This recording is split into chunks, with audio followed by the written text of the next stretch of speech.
Welcome to the feast. People have been asking me that question also. Brother Bo, why is the feast called the feast? I mean, where did that come from? It comes from the fact that every time we gather, we are surrounded, inundated, flooded by God's love. So the feast, if you want it like a complete name, it's the feast of God's love. This is it. This is what you receive every time we gather together, even online. So I want you to open your heart and say, Lord, I allow you to love me today. Today we're going to share with you two parts. This message is like two parts. I'm going to give the first part. And the message is this: God is still good. I want you to say that to somebody beside you. I want you to declare that. I want you to write it down in the comments. I want you just to say, God is still good. He really is. Now, I'll begin my sharing by talking about me being a father. I've been a father for 20 years. And it is the most enjoyable and the most challenging thing I've ever done in my entire life. You think leading massive organizations or writing 60 plus best-selling books or preaching all over the world is, or leading a business, you think that's difficult? Yes, they are. But challenging to becoming a father, being authentic, being real, being a model. Anyway, I kind of like reflected in this one question, one deep question, and I asked myself, what was the most difficult thing I've ever done as a father? And reflecting deeply, I have an answer. Can I share it with you? Here it is. I believe one of the most difficult, if not the most difficult thing I've ever done as a father is allowing my sons, my children, to go through struggles. You see, I am a leader, and by nature, my tendency is to fix. I see their problem, I'm going to fix it. So I shared this before, I'll share it with you again. My eldest son, Benny, when he was 13 years old, he started serving in the youth ministry. And he really was helping a lot. It became his passion, it became his life, it became his joy, it became his life work. And no exaggeration, not at all. Every single Sunday, I would be leading the feast in the big room, and then in a small room, that's where he would be leading and serving. When we would go home every Sunday, we're in the car, I'll ask him always, so how was youth meeting? How was the youth ministry? And he will always, and I'm not exaggerating, he will always say, terrible. Terrible, every Sunday. And he would talk about something that went wrong. Like the audio system went wrong, and the PowerPoint went haywire, and the kids were not listening, and blah blah blah blah blah. Every single Sunday it was terrible, or it was horrible, and it was, and my heart went out for this kid. 13 years old, going through his struggles, he wanting to level up his ministry, his youth ministry, but he felt it was not working. And there I was, at that time, I was still the overall leader of the feast, and I was thinking to myself, I could solve his problems, at least much of them, maybe 50% of them, with one phone call. But I held back, because deep down in my heart, I knew that the struggles that he was going through is actually good for him. It's going to shape his character. It's going to make him more persevering. It's going to make him better and wiser and stronger. I just knew that in the depths of my heart. So there I was, week after week after week, and year after year after year, watching him going through his struggles. Again, no exaggeration, 3 years of going through that. And then one Sunday, I asked him in the car, coming home from the feast, so how was the youth ministry? For the very first time, I heard the words, not bad. It actually went well. And all the people in the car looked at him, like the greatest miracle happened. The Red Sea parted. Wow, what happened? And so he started telling. And then the following week, it was terrible again. Okay? So it was not the end of the journey, but then there were some Sundays where he would say it was not bad, it was actually good, and then it became terrible again. And it was a constant struggle. Today, same thing. But so many victories now, so many great things are happening in his work and in his ministry. But why did I share that with you?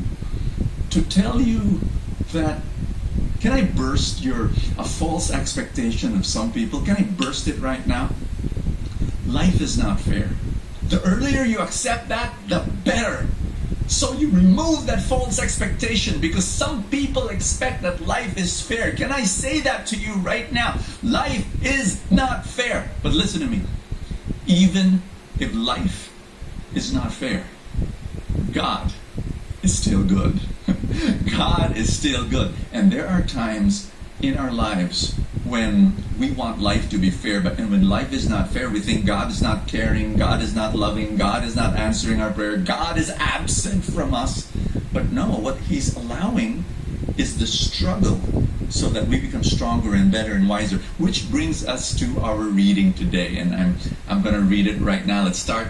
Large crowds, says Matthew, followed Jesus as He came down the mountainside. So why mountainside? Because Matthew was saying, okay, the Sermon on the Mount is over, and it was like Jesus was rolling up His sleeves, and He's saying, I've explained the kingdom through my words. I'm now going to explain the kingdom through my work, and I'm going to heal, and I'm going to deliver people from demons, and I'm going to perform miracles. And then it says here, suddenly a man with leprosy approached Him and knelt before Him. By the way, when the Bible says leprosy, we always think, oh, Hansen's disease. Yeah. No, actually, when the Bible says leprosy, it could be any form of skin disease. And then it says, Lord, the man said. So, remember, he calls Him Lord. If you are willing, you can heal me and make me clean.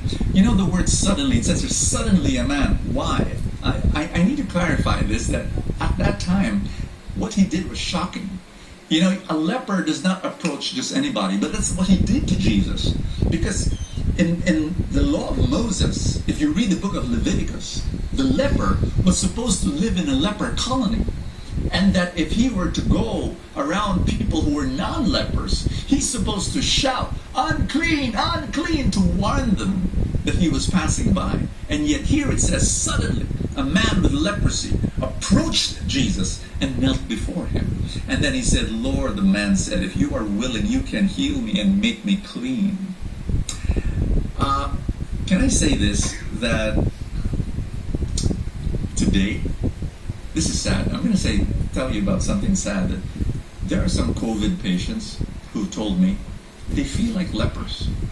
Like nobody, in Tagalog, pinagdidirihan sila. Which is sad. Yes, protect yourself, but these people, they need, you and I, we need to express our love to people who are going through this. Some frontliners feel that way when they go home from work. They feel that people look at them with, oh no, I'm yes, of course we need to protect ourselves, but we cannot stop being loving. I just needed to insert that. Okay, this is not our main message, but in these times like these, we need to be Jesus to the people who feel that way. Be more sensitive and be more expressive of our love. Be more appreciative to our frontliners, because they are sacrificing what, for us. Anyway, going back to this. The leper called Jesus Lord. And then if you notice, he knelt in front of Him. So, what does that mean? It means that this leper actually believed that Jesus was powerful and that Jesus could heal him. There was no doubt in his mind. This was a powerful guy. But the question in his mind, because he asked, are you willing? Are you willing to heal me? Meaning to say, you're powerful, but are you a good guy? His question was not about the capacity of Jesus, but the character of Jesus. And isn't that our question too? When we go through our pain, when we go through our problems, like this pandemic, God is powerful. He created this universe. Why isn't He stopping this pandemic right now and killing this virus right now? So many people are suffering. So many people are sick. So many people are suffering, losing their jobs. The economy is so bad. What is God doing about it? He's powerful. But is He a good guy? And it is in these situations, that's why, let me share about this, that the audience of Jesus, they were so poor, many of them were, under the weight of the Roman Empire and the Roman rule, that, think about it, the taxes that they were paying was so high that many of them were in debt trying to pay those taxes. And if they could not pay those taxes, you know what will happen? The Roman soldiers will come and confiscate their land, or their children will be sold as slaves. So imagine His audience, the audience of Jesus. If God were really good, shouldn't God just send Captain America and solve all their problems? Shouldn't God do that? In fact, that was the reason why they expected the Messiah. And Jesus was there. So is He the Messiah? Will He be able to, drive out the Romans now and give us freedom? Yay! But Jesus didn't do that. Why? I'll tell you why. Because what we think as good may not be what God thinks as good. The definition of God for good is very different from our definition. And can I speak and preach this to you today? If you are going through your own struggles, if you are going through your own pain, I want you to know that God feels that. When every afternoon when I hear Benny, with all his struggles, with all his frustrations, I was just thinking, I could solve this, I could fix this, but I know that if I do that, then the real good will not happen, which is the shaping of his character and the strengthening of his faith and the maturity of his soul and all of the good stuff. God is inviting you. If you're going through your pain right now and you feel that God is not there and God is absent and God is not caring and God is not answering your prayer, let me voice out what God is telling you right now. He's inviting you. Trust in my goodness. It feels as though all around you bad things are happening. But believe that behind all that bad is goodness. That great things are happening in your life right now. And I want you to trust in God and believe that all things, even the bad, all things will work together. The Bible says, for your good. Romans 8:28. God bless you.